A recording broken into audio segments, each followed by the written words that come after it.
തദ്ദേശ സ്ഥാപനങ്ങളിലേക്കുള്ള തെരഞ്ഞെടുപ്പിന്റെ അന്തിമ വോട്ടർ പട്ടിക പുറത്തുവന്നതോടെ സംവരണ വാർഡുകളുടെ നറുക്കെടുപ്പ് കാത്ത രാഷ്ട്രീയ പാർട്ടികൾ.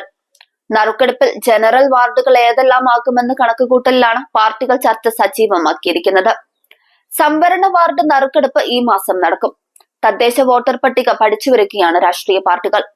ഓരോ വാർഡിലും അധികരിച്ച വോട്ടുകൾ സ്വന്തമാക്കാനുള്ള തന്ത്രങ്ങളും മെനയുന്നുണ്ട്. മുന്നണിയിൽ കൂടുതൽ സീറ്റ് ആവശ്യപ്പെടണമെങ്കിൽ അതത് വാർഡുകളിൽ പാർട്ടിക്ക് സ്വന്തമാക്കാൻ കഴിയുന്ന വോട്ടർമാരുടെ കണക്കുകൾ ആദ്യം വേണം.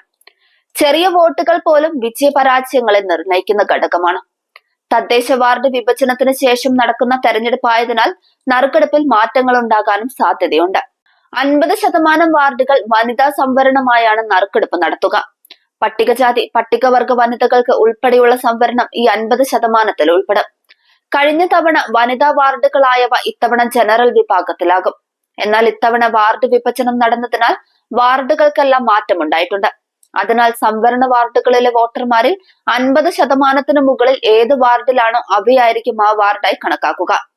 പട്ടികജാതി ജനറൽ, പട്ടികവർഗ ജനറൽ എന്നിവയ്ക്കായി വാർഡുകൾ നീക്കിവെക്കും.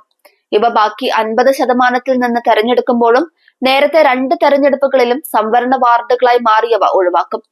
ഗ്രാമ, ബ്ലോക്ക്, ജില്ലാ പഞ്ചായത്തുകളിലെ സംവരണ വാർഡുകളുടെ നറുക്കെടുപ്പ് അതത് ജില്ലകളിലെ കളക്ടർമാരുടെ മേൽനോട്ടത്തിലായിരിക്കും നടക്കുക.